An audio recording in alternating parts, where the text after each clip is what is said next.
देखिए दोस्तों, किसी कारणवश बार बार ये वीडियो कट जा रहा है। देखिए, बता रहे थे कि बेकिंग पाउडर एक अवयव सोडियम बाइकार्बोनेट है, जिसका दूसरा अवयव क्या होगा। तो देखिए, ध्यान दीजिएगा कि बेकिंग पाउडर के साथ जब हम टार्टरिक अम्ल मिला देते हैं तो बन जाता है सोडियम बाइकार्बोनेट। तो यहाँ हो जाएगा, क्या हो जाएगा, सोडियम टार्टरिक अम्ल। और जब यही सोडियम बाइकार्बोनेट या खाने वाले सोडा के साथ जब हम सिट्रिक अम्ल मिला देते हैं तो ये बन जाता है सोडियम बाइकार्बोनेट के साथ सोडियम बाइकार्बोनेट के साथ जब सिट्रिक अम्ल मिला देते हैं तो ये बन जाता है इनो लवण। कथी बन जाता है, इनो लवण। और हम बताए थे कि टार्टरिक अम्ल ये पाया जाता है इमली में, और सिट्रिक अम्ल खट्टा चीज़ में जैसे नींबू हो गया, इसमें पाया जाता है। अगला देखेंगे, किसी विलयन के पीएच मान 4 है तो विलयन क्या होगा। हम बताए, देखो बाबू, इसमें ये जो हो गया, ये पीएच मान 7 हो गया, और इससे इधर वाला हो गया, ये हो गया अम्लीय, और इधर हो गया यहाँ से क्षारीय होता है। 7 से अधिक क्षारीय, 7 से कम अम्लीय होता है। यहाँ कह रहा है कि किसी विलयन का पीएच मान 4 है तो विलयन कैसा होगा, तो विलयन अम्लीय होगा। चलिए, उसके बाद देखिए, किसी निम्नलिखित में कौन सा विलयन परवल अम्लीय है। परवल यानी बताए थे यहाँ पर, परवल मतलब हुआ कि 7 से जितना कम होते जाएगा उतना परवल हो जाएगा, और जितना भी कम होते जाएगा उतना प्रबल होते जाएगा, और जितना 7 के नज़दीक उतना दुर्बल हो जाएगा। तो यहाँ ध्यान देना है, निम्नलिखित कौन सा विलयन प्रबल अम्लीय होगा। तो देखो यहाँ 4.5 ये नहीं होगा, 0 होगा। तो 0 से 7 बताए थे, पीएच स्केल में 0 से 14 तक होता है, तो 0 सबसे क्या होगा, प्रबल अम्लीय होगा। अब यहाँ पे है POH है, पावर ऑफ हाइड्रोजन, यहाँ OH है, यहाँ 14 है। ध्यान देना यहाँ पे, इस 14 POH 14, तो POH 14 ये हो गया। कहा जाता है कि जब इसका अम्लीय निकाला जाता है तो 14 में से घटा करके तो ये भी 0 हो जाएगा। यहाँ पे ख और ग दोनों आंसर हो जाएगा। पीएच रहता 14 तब नहीं होता है। यहाँ देखिए, अगला है उदासीन विलयन का पीएच मान कितना था। यहाँ अभी तुरंत बताएं कि उदासीन विलयन का पीएच मान 7 होता है, तो यहाँ 7 हो जाएगा। अभिक्रिया H2O यानी जल को जब हम HCl के साथ मिलाते हैं तो यहाँ बनता है H3O प्लस Cl माइनस में जल का आचरण कैसा। यहाँ ध्यान दीजिएगा, देखिए HCl हम बताए थे कि अम्ल जो होता है खट्टा होता है, तो खट्टे चीज़ में अगर हम पानी देते हैं उसमें क्या कमी हो जाएगा, खट्टा कम हो जाएगा।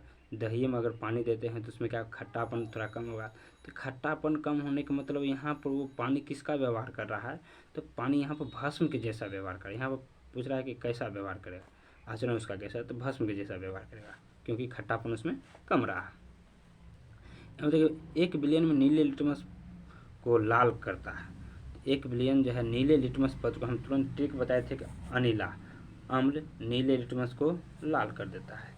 तो यहाँ जो है नीले लिटमस पत्र को क्या करता है, लाल कर देता है। विलयन कैसा होगा, उसका पीएच मान क्या होगा, तो अम्ल बताए हैं अभी तुरंत, 7 से कम वाला होगा अम्लीय। तो यहाँ 7 से कम, तो यहाँ अम्ल की बात, अम्ल कौन होगा, 7 से कम, तो यहाँ 6 है, तो 7 से कम है तो आंसर 6 हो जाएगा। उत्फुलन लवण होते हैं, उत्फुलन लवण की बात करते हैं। उत्फुलन किसको कहते हैं, हम बताए थे, परिभाषा जी बताई थी इसका। उत्फुलन जो होता है, जल योजित लवण जो वायुमंडल में उसको खुला में छोड़ देने पर वो क्या होता है, जल का अणु क्या होता है, त्याग देता है, उसी को बोले थे उत्फुलन लवण, यानी रवाकरण जल कहा जाता है उसको। जैसे CuSO4 है इंटू 5H2, इसको जब खुला छोड़ दिया तो इसमें क्या होता है, जल उड़ जाता है, इसी को कहा जाता है। तो ये हो गया CuSO4, ये हो गया रवाकरण जल हो गया, ठीक है। ये जल यहाँ पर क्या होता है, उड़ जाता है। अब देखिए Na2CO3 इंटू 10H2 हो गया। इसे भी अगर खुला छोड़ दिया जाता है तो ये भी क्या होता है, जल खुले में अपने आप उड़ जाता है, इसी को बोला जाता है जलीय रवाकरण जल।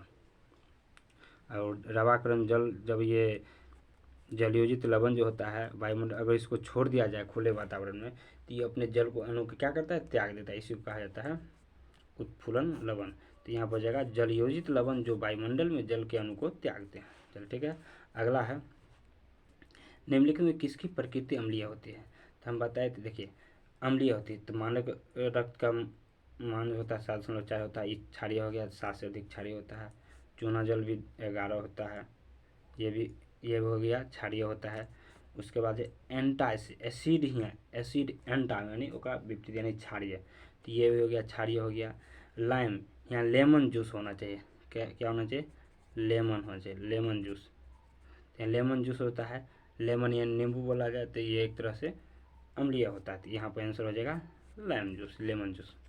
अब अगला है, अगर आपको शंका है कि मिट्टी की अम्लता के कारण गमले में फूल का पौधा ठीक से विकसित नहीं हो रहा है तो निम्नलिखित में किस पदार्थ को मिट्टी में मिलाएंगे। यहाँ देखिए जब अम्लता बढ़ जाए तो उसको क्या करना होगा, उदासीन करने के लिए हमको उसमें क्षार मिलाना पड़ेगा। तो यहाँ पे देखेंगे चाय में पाया जाता है टेनिक अम्ल, क्या पाया जाता है, टेनिक अम्ल।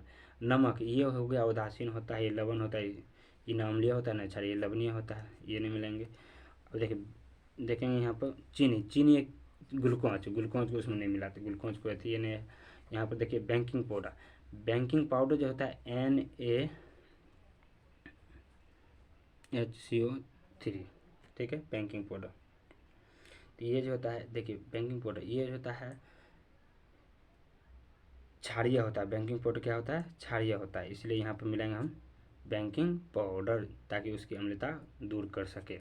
अब है अगला है नींबू के खट्टा स्वाद को खत्म करने के लिए निम्नलिखित में किसका उपयोग सबसे अधिक उपयुक्त होगा।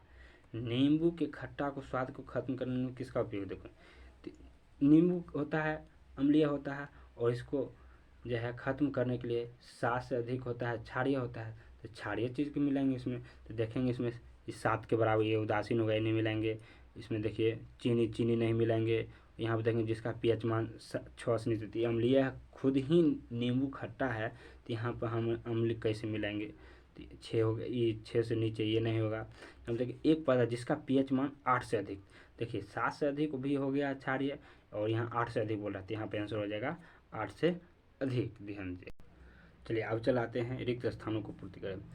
देखिए देखें अम्ल जलीय विलयन में डैश आयन प्रदान करता है तथा डैश भस्म। तो बताए थे अम्ल जो है जलीय विलयन में H+ आयन देता है और तथा भस्म जो है OH- आयन देता है। अगला देखें हाइड्रोजन आयन H+ जल में अणुओं के साथ जुड़कर क्या देता है। हम पीछे बताए थे कि हाइड्रोजन जो है यानी हाइड्रोजन ये जो है H2O के साथ जुड़ करके H3O+ आयन निर्माण करता है, तो उसको बोला जाता है हाइड्रोनियम आयन। तो यहाँ पर H3O+ हो जाएगा। अब आगे देखिएगा अम्ल तथा भस्म की अभिक्रिया से क्या बनाए थे। हम बताए थे अम्ल तथा भस्म जो मिलकर के अभिक्रिया करता है लवण और जल बनाता है।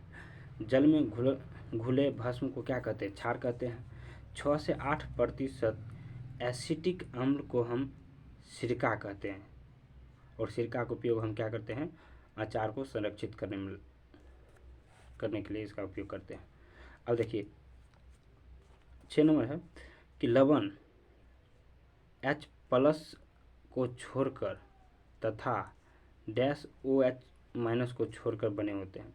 लवण जो होता है H+ को छोड़कर यानी H+ को छोड़ यानी ऋण आयन, यानी मान लीजिए यहाँ पे Cl- हो गया और यहाँ पर देखिएगा यहाँ पर OH- को छोड़ करके, तो OH- को छोड़ के यानी Na+OH-, यहाँ पर जो है OH- को छोड़कर होता है तो वो होता है धन आयन, कहते होता है धन आयन के बने होते हैं। तो यहाँ हो जाएगा ऋण आयन, यहाँ हो जाएगा धन आयन, ध्यान दीजिएगा। आगे शुद्ध जल जो है विद्युत का क्या नहीं करते। शुद्ध जल जो होता है ना वो विद्युत का कुचालक होता है, यानी यहाँ पर कह रहा है कि शुद्ध जल विद्युत का क्या नहीं डैश नहीं करते, तो सुचालक नहीं करते यानी धाराओं से नहीं गुजरती है। अगला है एसिटिक अम्ल में जलीय विलयन में विद्युत का संचालन डैश होती है।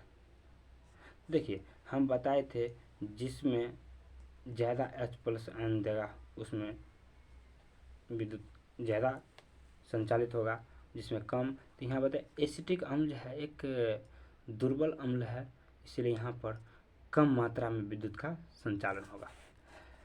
HCl के जलीय विलयन में विद्युत का संचालन डैश होता है। तो HCl एक प्रबल अम्ल है और इसमें काफ़ी मात्रा में H+ आयन देता है, इसलिए इसमें जो है विद्युत का संचालन अधिक होगा। वैसे पदार्थ जिसका जलीय विलयन विद्युत का संचालन करते हैं वे क्या कहलाते हैं? तो विद्युत अपघट्ट कहलाते हैं। वैसा पदार्थ जिसका जलीय विलयन विद्युत का संचालन करते हैं वे विद्युत अपघट्ट कहलाते हैं, ध्यान दीजिएगा। वैसे पदार्थ जो जल में आयन नहीं देते हैं क्या कहलाते हैं? विद्युत अनअपघट्ट कहलाते हैं।